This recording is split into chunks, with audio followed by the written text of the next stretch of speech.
La semana pasada estuvimos dando un vistazo general a los capítulos 1 al 3 de la carta de Pablo a los Efesios, donde se presenta la iglesia como una comunidad sobrenatural que desafía toda explicación sociológica, toda explicación demográfica, formada por Dios con el propósito de mostrar la gloria de su sabiduría y el poder del evangelio. La iglesia es una comunidad tan distinta al resto de las agrupaciones humanas que Pablo dice en Efesios capítulo 3 versículo 10 que los ángeles en los cielos están observando la iglesia y que ellos aprenden a través de la iglesia acerca de la sabiduría de Dios. Somos unidos a Cristo por medio de la fe y de ese modo venimos a ser uno con todos los que están igualmente unidos a Él. Y por eso decíamos la semana pasada que los creyentes no tenemos que hacer absolutamente nada para producir esa unidad dentro de la iglesia. ¿Oyeron eso, mis hermanos? Nosotros no tenemos que hacer absolutamente nada para producir esa unidad en medio de la iglesia, porque eso es algo que ya Dios llevó a cabo a través de la muerte, la resurrección y ascensión de nuestro Señor Jesucristo, como dice Pablo en el capítulo 2 de la carta a los Efesios. Dios ha creado en Cristo un nuevo pueblo, una nueva humanidad, una nueva familia, un nuevo templo espiritual. Eso es un hecho, eso es algo que ya sucedió, algo que nadie puede cambiar. Pero a partir del capítulo 4 de la carta de Pablo de primera a los Efesios, y yo los invito a que vayan allí por favor, porque hay una segunda a los Efesios en Apocalipsis 2. Pero en la carta de Pablo, la primera a los Efesios, en el capítulo 4, el apóstol Pablo nos muestra que esa unidad que es ya un hecho, sorprendentemente es al mismo tiempo una meta que todos los creyentes debemos perseguir diariamente de manera intencional. Y alguien se puede preguntar, ¿cómo es eso? Si la iglesia es una, ¿cómo es eso de que nosotros debemos al mismo tiempo perseguir esa unidad como una meta? Bueno, hermanos, eso es lo mismo que ocurre con el matrimonio. A través del vínculo matrimonial, un hombre y una mujer vienen a ser una sola carne. ¿Pero qué deben hacer ahora? Ahora deben trabajar juntos para preservar, para desarrollar, para fortalecer esa unidad. Y lo mismo ocurre en la iglesia. Nosotros somos uno en Cristo, pero debemos aprender a vivir a la luz de esa realidad. Y eso es precisamente lo que Pablo nos muestra en los primeros 16 versículos del capítulo 4 de Efesios. Un pasaje que yo he dividido en 3 encabezados, que de hecho forman el título de este mensaje. Unidad, diversidad y crecimiento. Unidad, diversidad y crecimiento. Mi intención original era exponer en esta mañana el resto de la carta, los capítulos 4 al 6. Pero mis hermanos, los mensajes tienen vida propia y nadie nos está esperando. Y a final de esta semana me di cuenta, trabajando en este pasaje, que este es un texto vital para las cosas de las que estaremos hablando en la asamblea de hoy y que repetimos, porque la base de la enseñanza es la repetición, la repetición y la repetición, que todo miembro de Iglesia Bíblica del Señor Jesucristo debe estar aquí. Y aún las personas que quieren conocer de nuestra iglesia, esto no es una mera reunión informativa. La reunión de esta tarde, la asamblea que tendremos esta tarde es increíblemente importante para esta iglesia. Así que hermanos, mi oración en esta mañana es que el Señor use este cuadro que Pablo nos presenta en esta porción de la carta a los Efesios para transformar radicalmente nuestra perspectiva de lo que significa ser miembro de una iglesia local. ¿Escucharon, hermanos, cuál es mi propósito en esta mañana? Yo quiero tomar Efesios capítulo 4 versículos 1 al 16 y transformar, que el Espíritu Santo use esta predicación y este pasaje para transformar radicalmente nuestra perspectiva de lo que significa ser miembro de una iglesia local. Así que veamos en primer lugar la unidad de la iglesia. Efesios capítulo 4 versículos 1 al 3. Dice Pablo: yo pues, prisionero del Señor, os ruego que viváis de una manera digna de la vocación con que habéis sido llamados, con toda humildad y mansedumbre, con paciencia, soportándoos unos a otros en amor, esforzándoos por preservar la unidad del Espíritu en el vínculo de la paz. Como decía hace un momento, los cristianos no tenemos que producir unidad en la iglesia, pero Pablo nos dice que sí debemos preservarla y fortalecerla. Y la pregunta es ¿cómo? Viviendo una vida que sea coherente con las doctrinas que Pablo ha venido explicando en los primeros 3 capítulos de la carta y que vimos la semana pasada. ¿Cómo debemos preservar y fortalecer la unidad de la iglesia? Viviendo una vida que sea coherente con todo lo que vimos la semana pasada en los capítulos 1 al 3 de la carta a los Efesios. Mis hermanos, piensen en esto por un momento. Pablo dice en Efesios 1, 2 y 3 que todos nosotros los que somos cristianos en este lugar merecíamos la justa ira de Dios por causa de nuestros pecados. Todos nosotros estábamos muertos espiritualmente. Todos nosotros éramos absolutamente impotentes para salvarnos a nosotros mismos. Pablo nos dice también que Dios nos escogió, a pesar de todo eso, desde antes de la fundación del mundo, por el puro afecto de su voluntad, no por ninguna cosa que haya en nosotros o por alguna cosa que haya sido hecha por nosotros, sino únicamente por su misericordia, para darnos en Cristo exactamente lo contrario de todo lo que tú y yo merecíamos. Ya resumí Efesios 1, 2 y 3.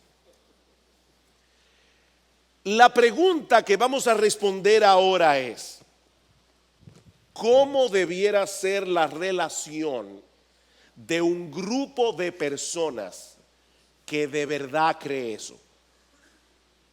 Esa es mi pregunta. Déjeme ponerlo de otra forma. Mira, mi hermano, si tú dices ser cristiano o cristiana, tú estás proclamando a todo el mundo que tú no mereces nada, que tú no puedes ir por la vida demandando derechos y reclamando nada, que no hay ninguna cosa en ti en la que tú puedas gloriarte con justicia. Eso es lo que significa yo soy cristiano. Tú no mereces nada, tú no puedes ir por la vida reclamando nada. No hay absolutamente nada en ti de la que tú puedas gloriarte. Pero Dios decidió salvarte porque Él decidió salvarte. Está profundo eso. Dios decidió salvarte porque Él decidió salvarte. Porque Él te amó con un amor absolutamente incomprensible desde antes de la fundación del mundo. Pablo en Romanos capítulo 9, versículo 15, él cita a Dios diciendo: tendré misericordia ¿de quién? Del que yo tenga misericordia. Y me compadeceré del que yo tenga compasión. Y en esta misma carta a los Efesios, Pablo dice en Efesios capítulo 2, versículo 8 y 9, que la salvación es un regalo que Dios nos da de pura gracia, y añade: no por obras. ¿Para qué? Para que nadie se gloríe. No puede haber jactancia en nuestra salvación, porque es Dios el que salva de principio a fin. Y yo te pregunto de nuevo: ¿cómo debiera ser la relación de un grupo de personas que cree todo eso? Bueno, hermanos, en teoría no debería ser difícil para nosotros preservar la unidad del Espíritu en el vínculo de la paz. En teoría, como dice Pablo en Efesios 4, porque sabemos que no tenemos nada que proteger. El problema, mis hermanos, es que el pecado todavía mora en nosotros y nos lleva a ser incoherentes con lo que decimos creer.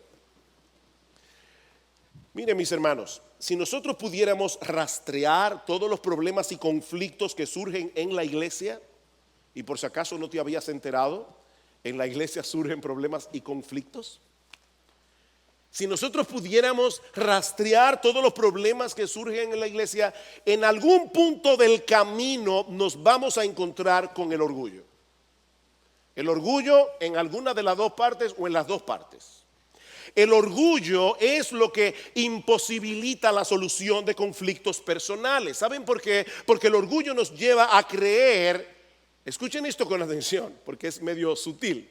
El orgullo nos lleva a creer que nosotros merecemos lo que decimos no merecer con nuestra doctrina.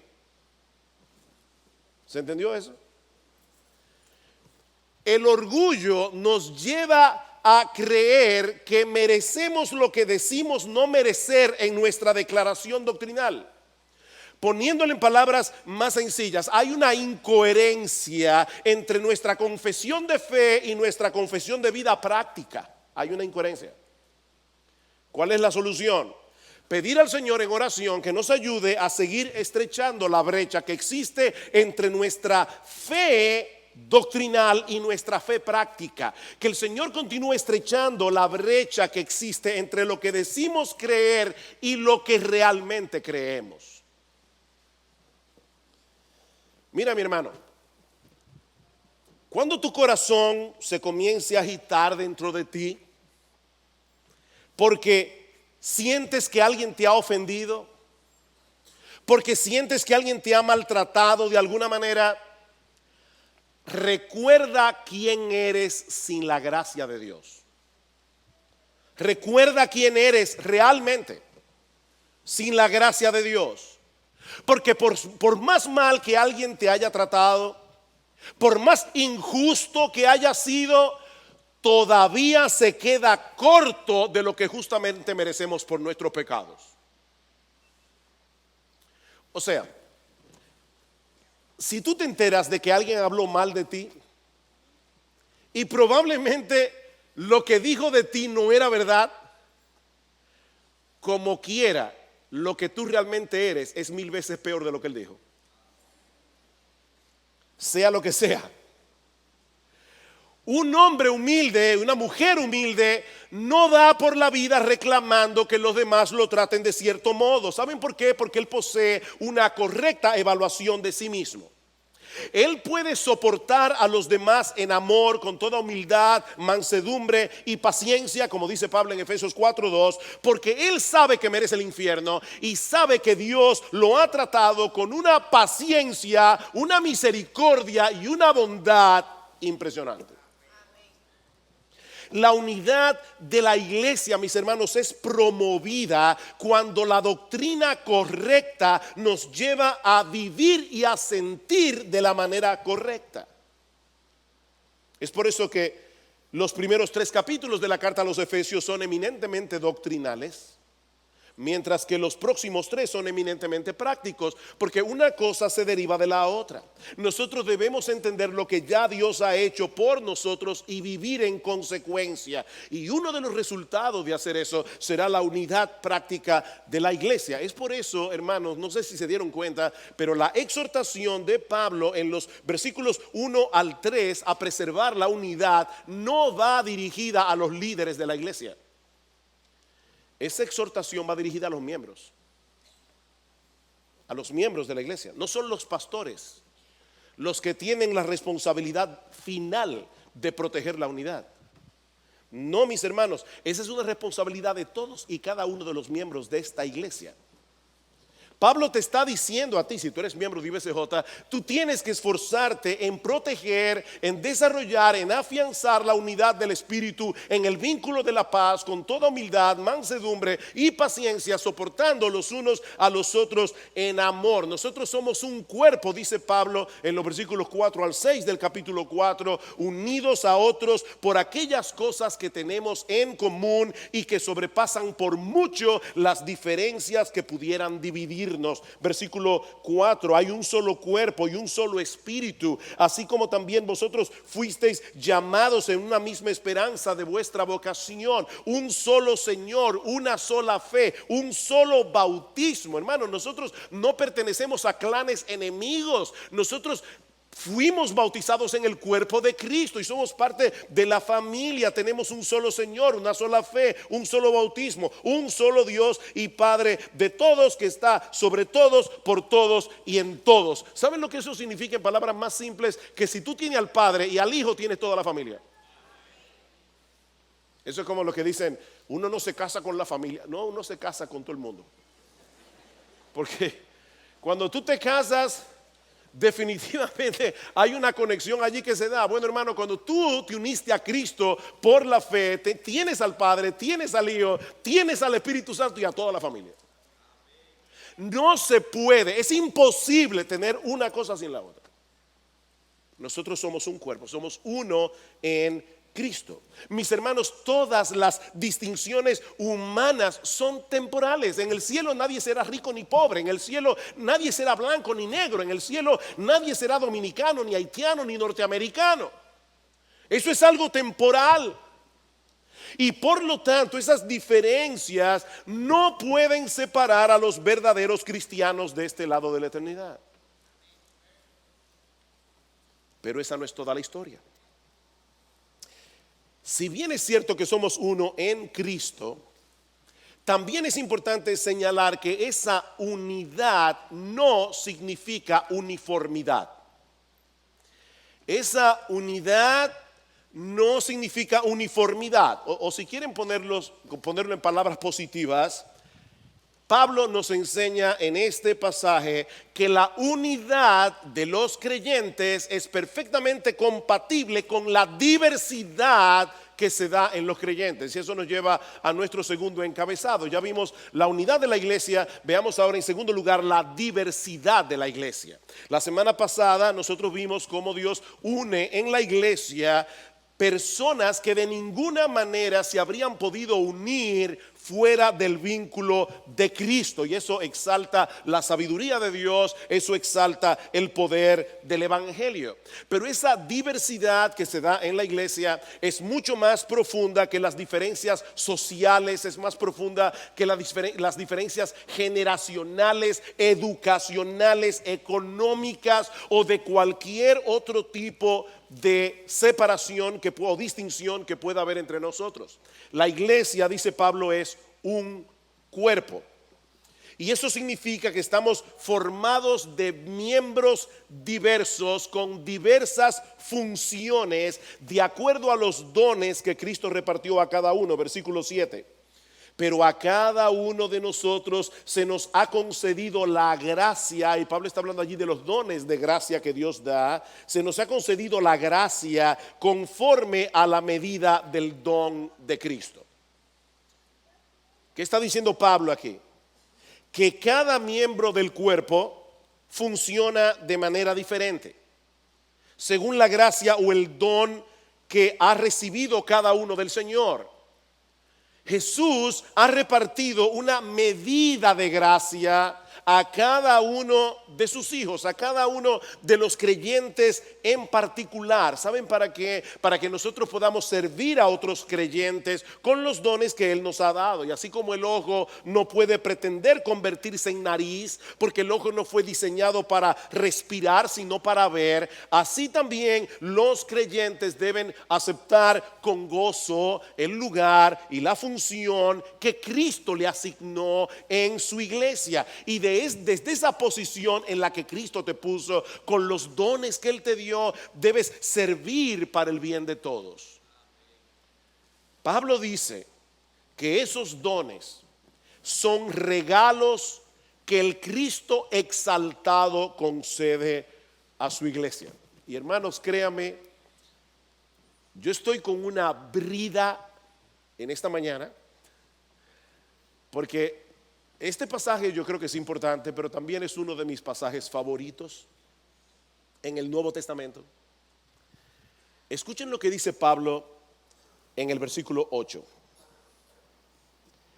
Por tanto dice, cuando ascendió a lo alto, llevó cautiva una huestes de cautivos y dio dones a los hombres. ¿Qué es lo que Pablo está diciendo aquí? Pablo está citando aquí el Salmo 68, 18. Y en ese salmo se habla de la victoria de Jehová sobre sus enemigos. Ustedes recuerdan, seguramente han visto en películas, cuando un pueblo vencía a otro, el capitán del ejército vencedor solía entrar en la ciudad en medio de una procesión triunfal y llevaba consigo detrás a todos los enemigos que él había tomado cautivo. Y entonces el capitán victorioso repartía el botín entre los suyos. Bueno, hermanos, esa es la figura que Pablo está usando aquí, solo que en vez de hablar de Jehová la está aplicando a Jesús. ¿Saben por qué? Porque Jesús es Dios. Porque Jesús es Jehová en el Antiguo Testamento. Pablo está aplicando esa figura a Jesús. Él es ese guerrero victorioso que en la cruz del Calvario aplastó a sus enemigos, que en la cruz del Calvario aplastó en debilidad y muriendo todas las huestes del mal. Jesús resucitó al tercer día. Él ascendió a los cielos, subió a lo alto, como dice Pablo aquí, no como un capitán derrotado. Él subió a lo alto como un glorioso Salvador que por medio de su muerte compró una gloriosa salvación para un sinnúmero de almas que antes eran cautivas de Satanás, pero que ahora son cautivos de él. Subiendo a lo alto, él liberó a los cautivos y los hizo sus cautivos. Y de ellos tomó el botín y lo repartió con los suyos. ¿Cuál era ese botín? Los dones que él ha repartido para la edificación de su iglesia. Los enemigos de guerra, nosotros todos que antes éramos enemigos del Señor, fuimos transformados en siervos voluntarios y gozosos del Mesías. ¿Oyeron eso? Nosotros los enemigos fuimos transformados en siervos voluntarios y gozosos del Mesías. Por eso es que en el Salmo 110 dice: tu pueblo se te ofrecerá voluntariamente en el día de tu poder. Cristo no tiene mercenarios en su ejército.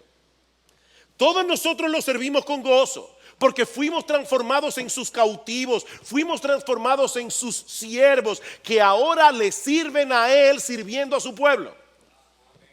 Y Pablo menciona de manera particular aquellos que tienen que ver con la enseñanza y la predicación de la palabra. Versículo 11: y él dio de esos cautivos que él liberó de Satanás y los hizo libres y los hizo sus cautivos. Él dio a algunos apóstoles a ser apóstoles, a otros profetas, a otros evangelistas, a otros pastores y maestros. O sea, de todos esos cautivos que Cristo libertó, él les dio regalos a su iglesia.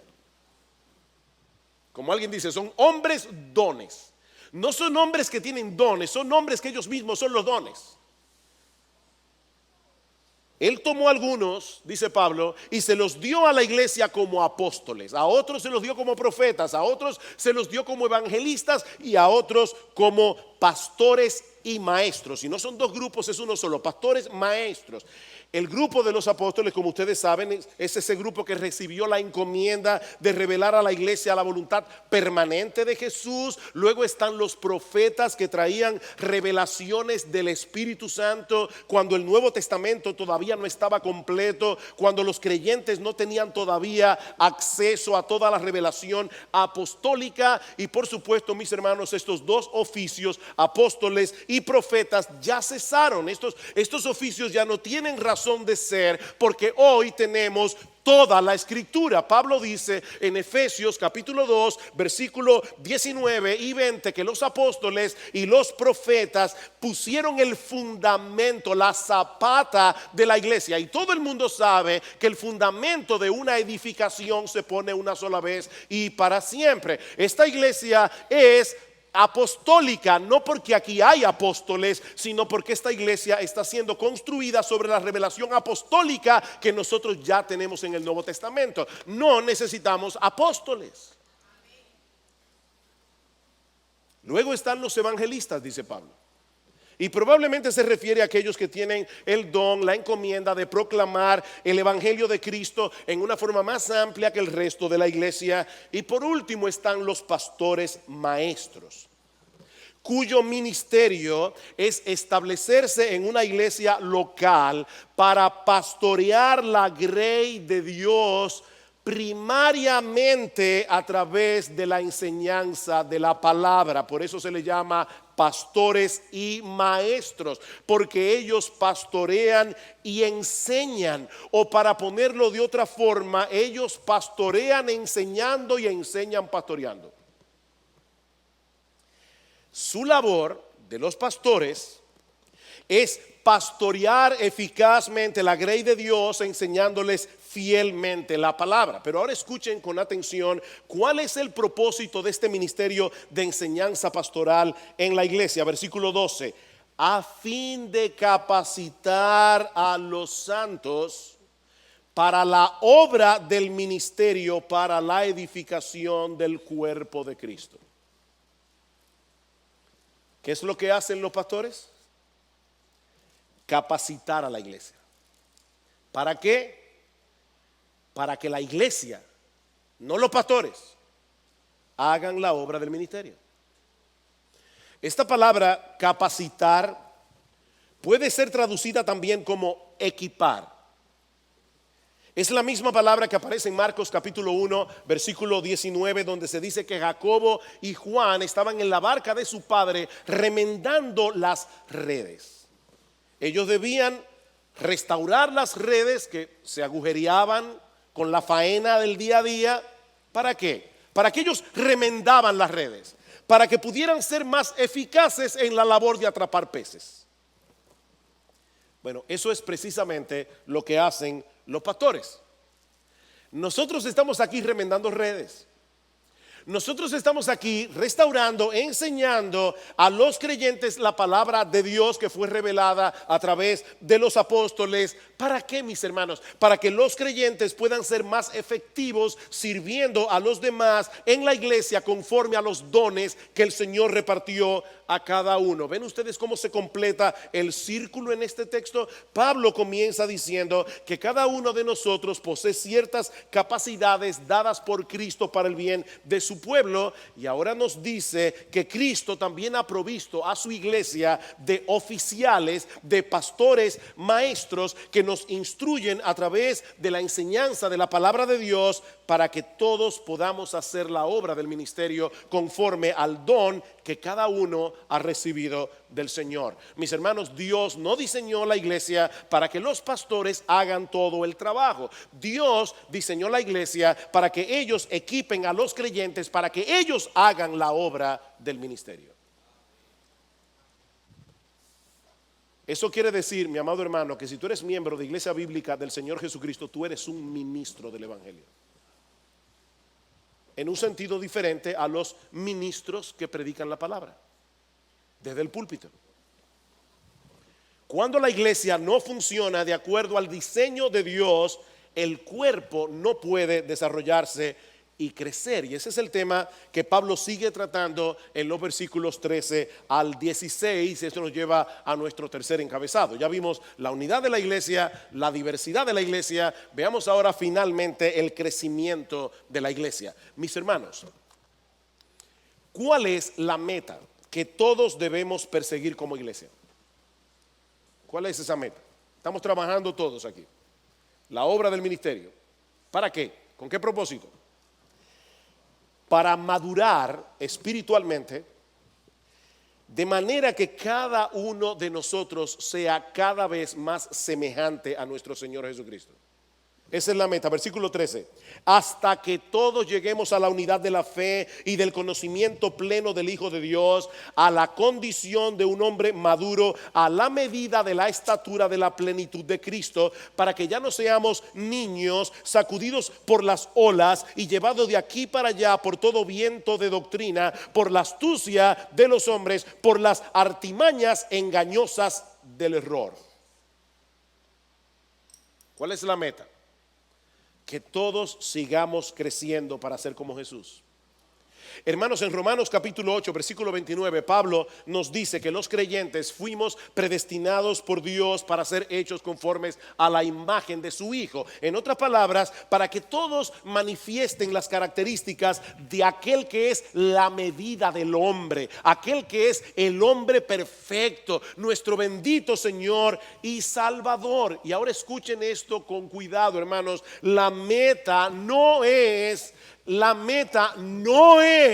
que lleguemos a ser una iglesia con una cantidad X de miembros. La meta no es que podamos llevar a cabo conferencias multitudinarias. La meta no es que podamos tener una superestructura eclesiástica que mantenga a todo el mundo súper ocupado. Nuestra meta es que todos juntos podamos seguir creciendo a la imagen de Jesús. Esa es la meta. Ayer hablaba con un hermano y él me comentaba de la dificultad que nos plantea perseguir esa meta. Porque esta es una meta que no es fácilmente medible.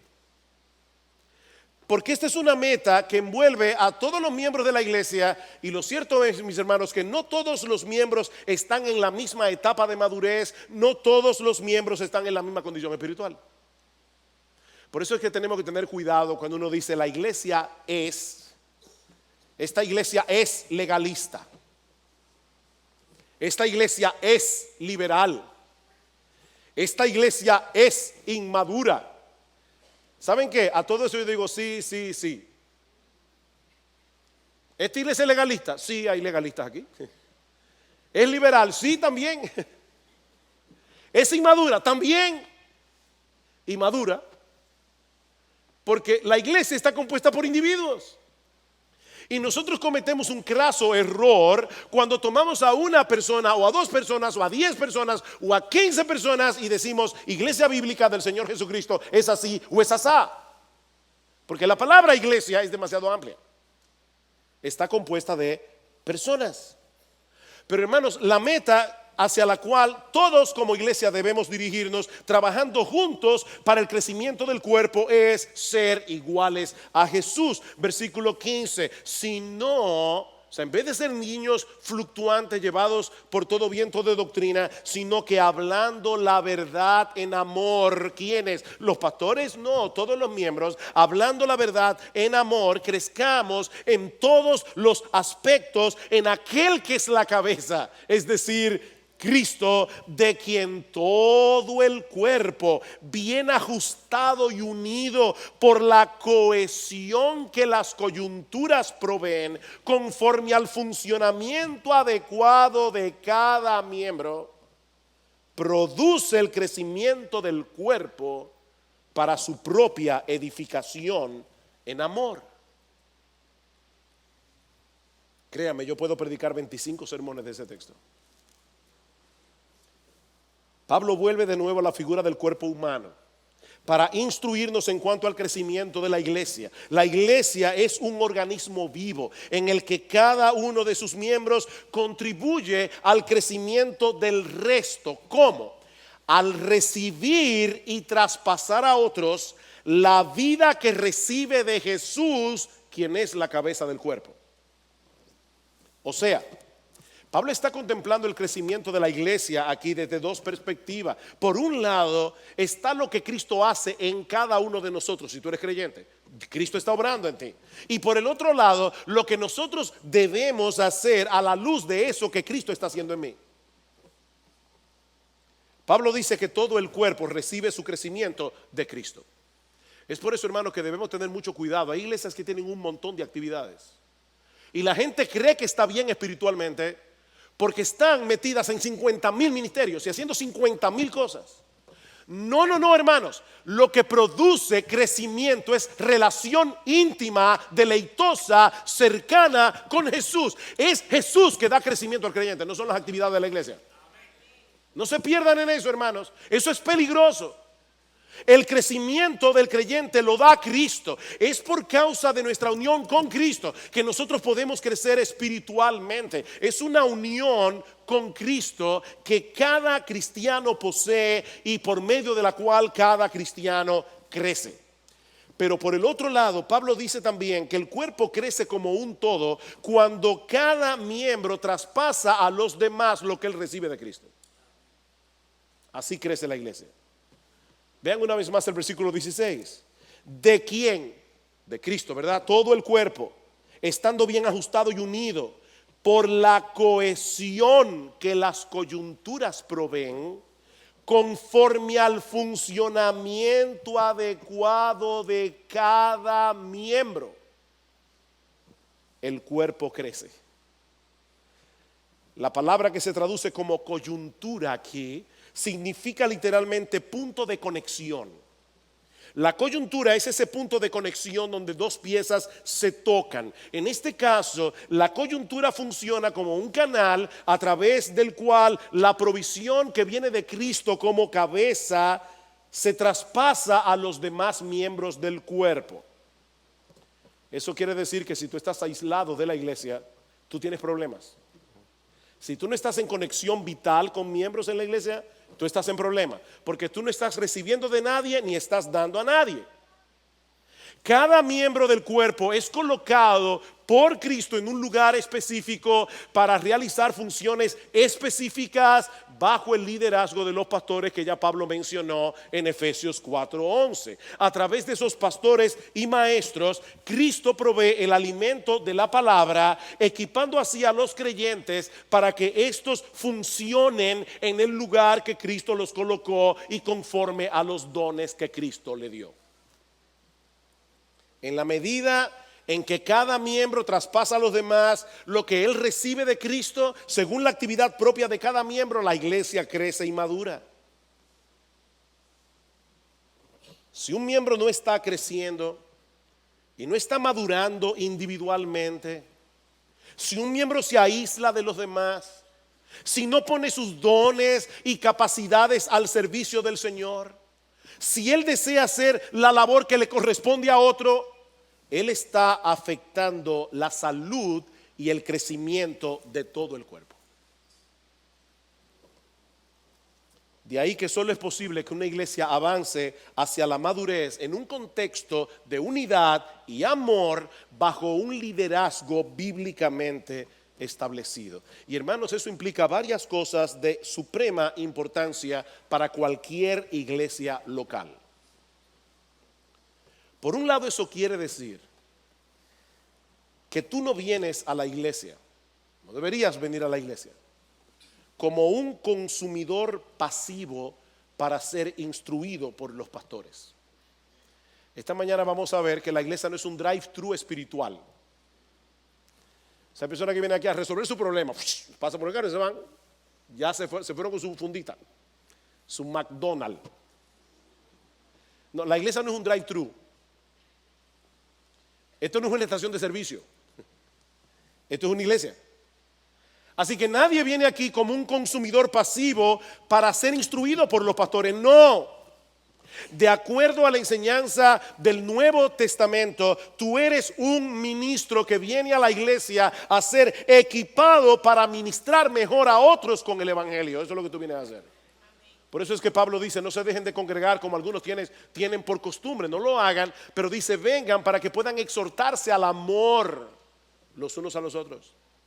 Alguien decía muy sabiamente que el sermón del domingo en la mañana no es la línea final del ministerio de la palabra, sino la línea de arranque. Estamos en una carrera, hay una línea de arranque y hay una línea final. Él dice, la predicación el domingo no es la línea final, esta es la línea de arranque. Ese es el comienzo de la obra en realidad, a medida que tu congregación, dice este autor, toma la palabra de Dios que le fue predicada y la pone a funcionar a través de la semana. Y Jonathan Leeman dice que el ministerio de la palabra comienza en el púlpito, pero luego debe continuar a través de la vida de la iglesia. Me encantó esta frase. Debe continuar a través de la vida de la iglesia mientras el eco de la palabra rebota de un miembro a otro. Nosotros debemos aquí producir reverberancia de la palabra de Dios. En la iglesia, dice Leeman, los corazones de los miembros absorben y proyectan la palabra para que pueda llegar a ser eficaz. Así que lo que los predicadores estamos supuestos a hacer cada domingo, ¿saben lo que es? Provocar una reacción en cadena. Nosotros estamos aquí para provocar una avalancha. Una buena predicación no solo te ayuda a entender la enseñanza de un pasaje en particular. Una buena predicación debe ayudar a los miembros a seguir estudiando la Biblia por sí mismos para que puedan ser buenos ministros de Jesucristo por el resto de la semana. Si no hacemos eso, somos malos predicadores. ¿Por qué ustedes creen que nosotros nos detenemos a ver el contexto, por qué un pasaje enseña lo que enseña? Porque estamos enseñando a estudiar la palabra.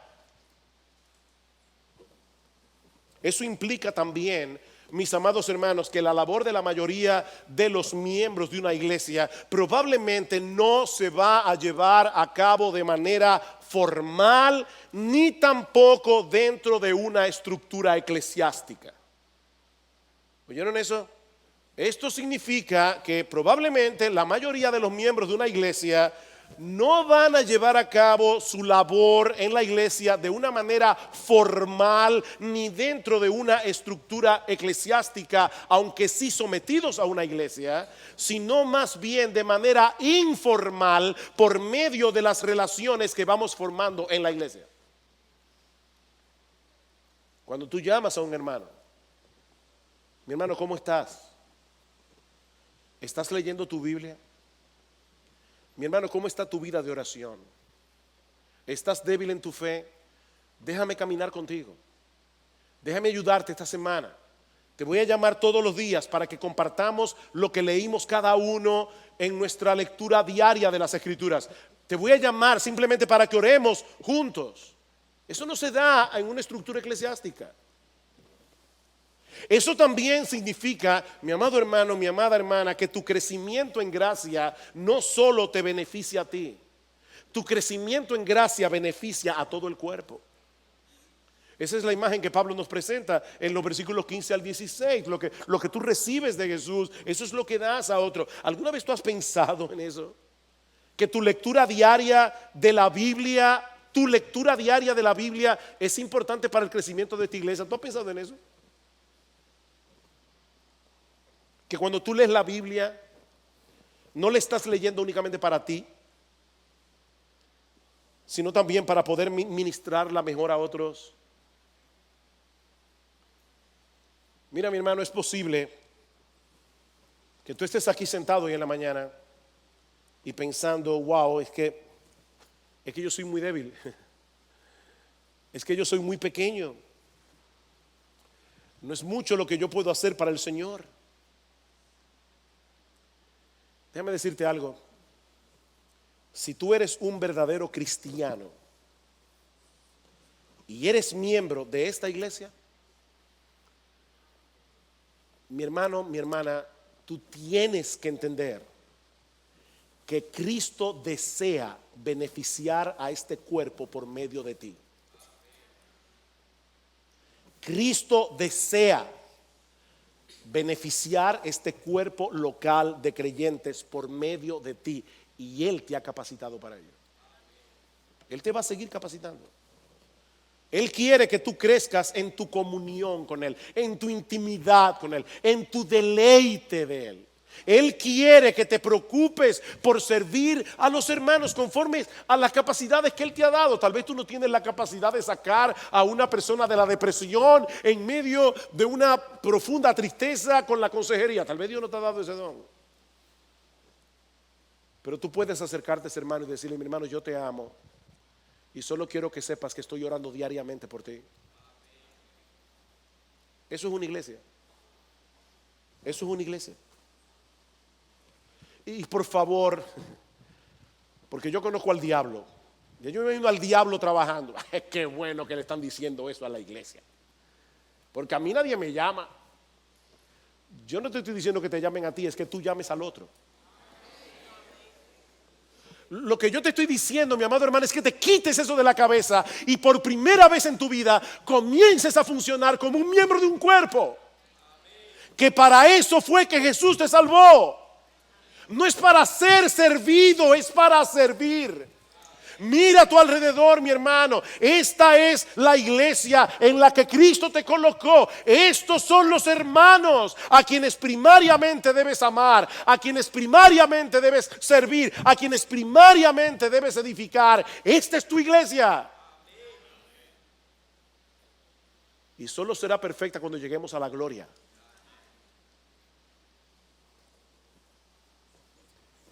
Wow, el tiempo se ha ido. Yo tenía varias aplicaciones, pero se quedarán en el tintero.